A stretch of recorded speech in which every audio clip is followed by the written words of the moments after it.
আজকাল আমি ফেসবুকে ফটো দেওয়া ছেড়ে দিয়েছি। কেন বলো তো?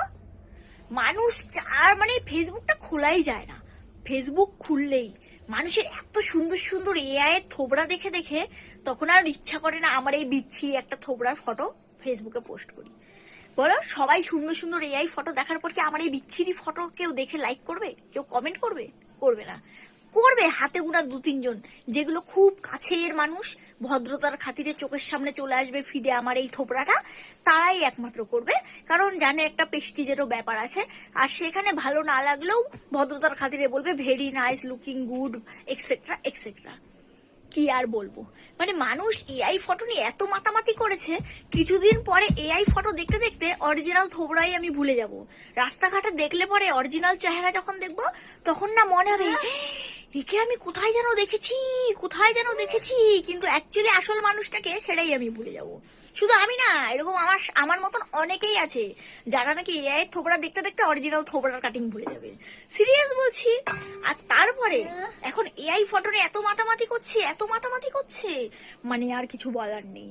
আগে আমি কিছু কিছু মানুষের শুনতাম, না এখান দিয়ে শাড়ির আঁচল নেওয়া যাবে না, এক পাশেরটা বেরিয়ে থাকবে, আমার হাজবেন্ড বকা দেবে, আমার এখানে পেট দেখা যাচ্ছে, এখান দিয়ে পেট দেখা যাচ্ছে, আমার হাজবেন্ড বকা দিবে, আমার বাড়ির লোক বলবে না, স্লিপলেস পরা যাবে না, হাতা কাটা পরা যাবে না, তারপরে কি এক্সেট্রা এক্সেট্রা, বেশি বড় পিটালা গলা পরা যাবে না।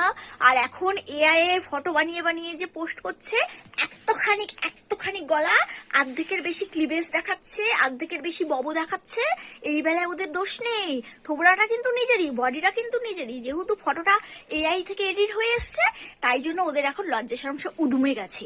এখন মানে মানুষ পারলে যে কত কিছু করে বেড়াচ্ছে তত কোনো ঠিক ঠিকানা নেই।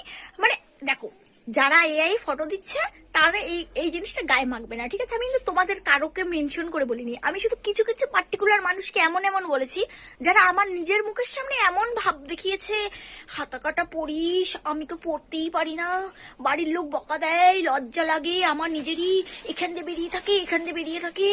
আর এখন তারাই দেখবে এআই তে ফটো দিচ্ছে, শাড়ি পরলেও এখান থেকে অর্ধেক বেরিয়ে আছে ববগুলো উপর দিয়ে, হ্যাঁ, তারপরে পেটের এখান দিয়ে নাভি দেখা যাচ্ছে, শাড়িটা পুরো নেটের, পুরো বডি বোঝা যাচ্ছে, তারপরে চাইনিজ ড্রেস আলা যাও কি ফটো দিচ্ছে, সেটা অনেক কিছু দিচ্ছে বাবা, অত কিছু বলতে যাবো না, তখন আবার আমাকে নিয়ে মানুষ আবার রোস্ট করা শুরু করবে। আর যাদের আর কি গায়ে লাগবে আমার এই কথাগুলো, তারা তখন আমাকে সহ্য করতে পারবে না।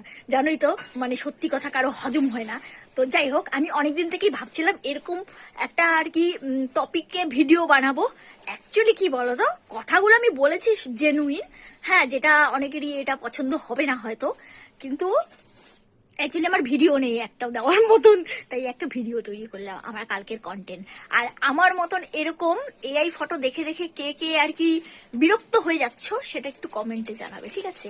না, আমি বিরক্ত হচ্ছি না, আমি খালি ভাবছি এটাই যে এখন তার বাড়ির হাজবেন্ডরা কিছু বলছে না, তার বাড়ির লোক কিছু বলছে না, একটুখানি বব বের করে যে ফটো দিচ্ছে, আমার খালি প্রশ্ন এই একটাই। তাছাড়া আমার কোনো ফ্যাক্টর না, তোমার ভিডিও, তোমার ফটো, তুমি এআই করো, ভিআই করো, এক্সআই করো, আমার কোনো ব্যাপার না, সেটা তাও তোমার পার্সোনাল ম্যাটার।